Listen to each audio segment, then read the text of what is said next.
Tim Keller's book, The Prodigal God, is much more than a story of a wayward son and a father, and here is why. In The Prodigal God, Tim Keller analyzes the parable of the prodigal son and demonstrates how it is a story of, it's a hopeful message. Father and son division is a familiar story. Father loves and adores his son. He pushes him to reach his full potential, but then son rebels. The more the son pulls away, the more the father tightens the reins. The divide grows, and the son begins to resent being told what to do, blames his father and judges him for his faults and shortcomings, both personally and in business. The father's resentment grows and grows. The son takes and takes, and the father is powerless to stand up to his son. At family gatherings, the tension is palpable.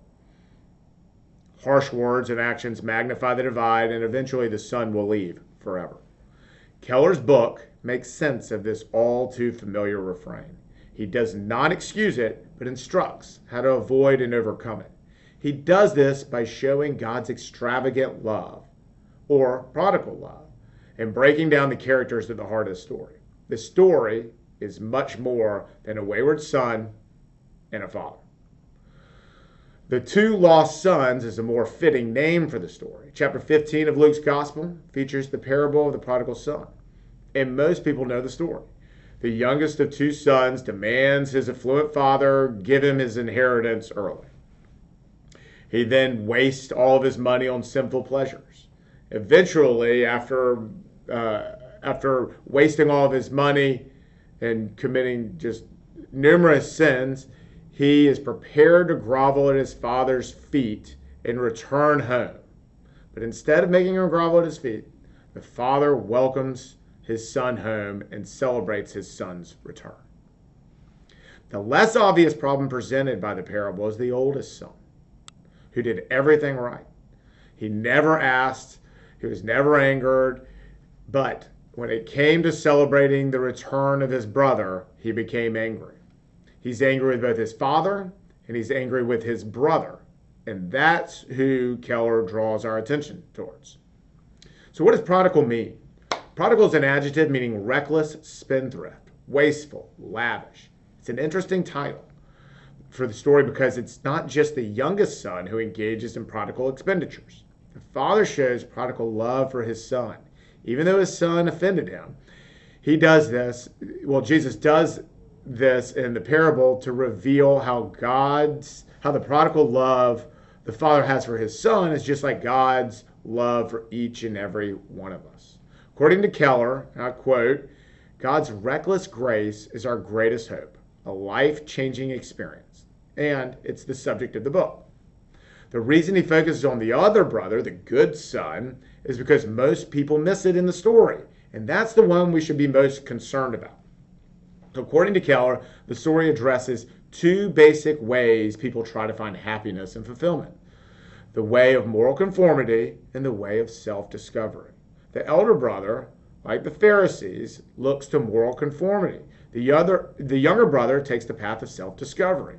Both are problematic.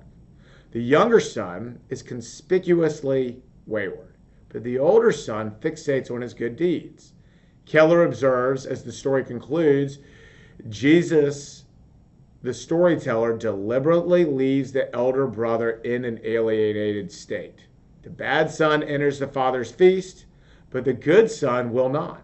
The lover of prostitutes is saved, but the man of moral rectitude is still lost. By doing all the right things, and that's his focus, then it's easy to believe that God owes you something. If I do all the right things, it's easy for me to believe that God owes me answered prayers, a good life, a ticket to heaven.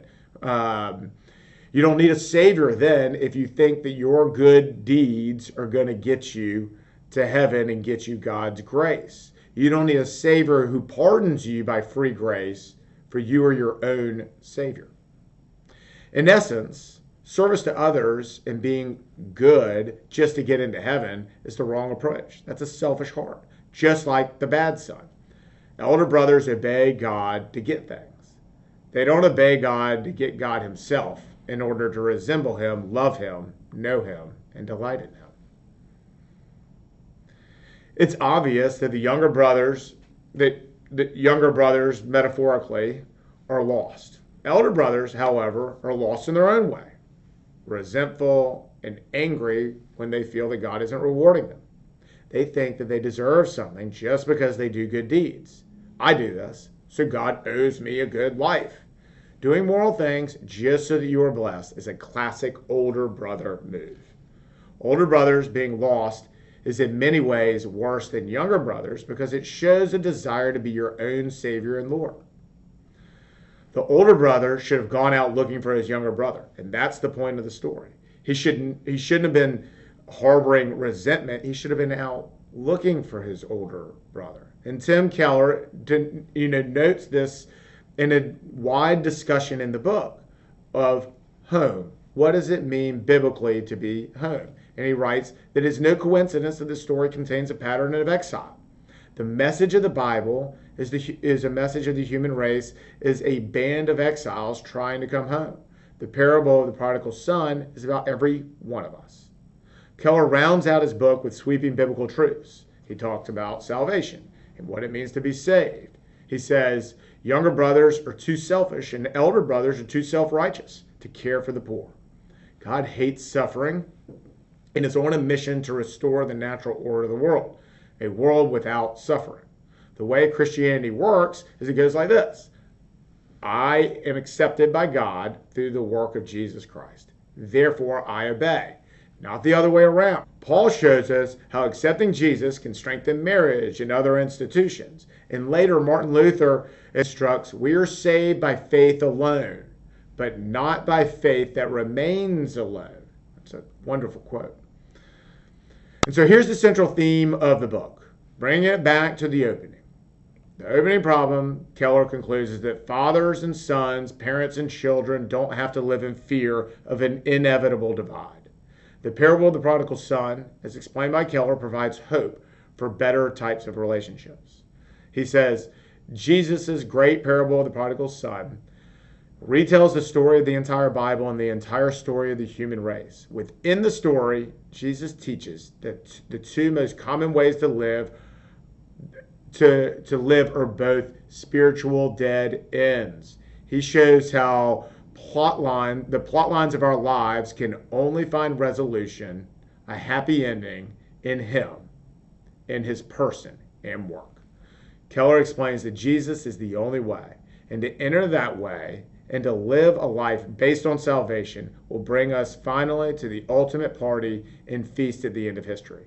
We can have a foretaste of that future salvation now, in all the ways outlined in the book. In prayer and service to others, in changes in our inner nature, through the gospel, and through healed relationships in Jesus Christ, but they are only foretaste of what is to come. The book, Tim Keller's book of The Prodigal God, is a fantastic read. I encourage everybody to read it. Thanks for watching.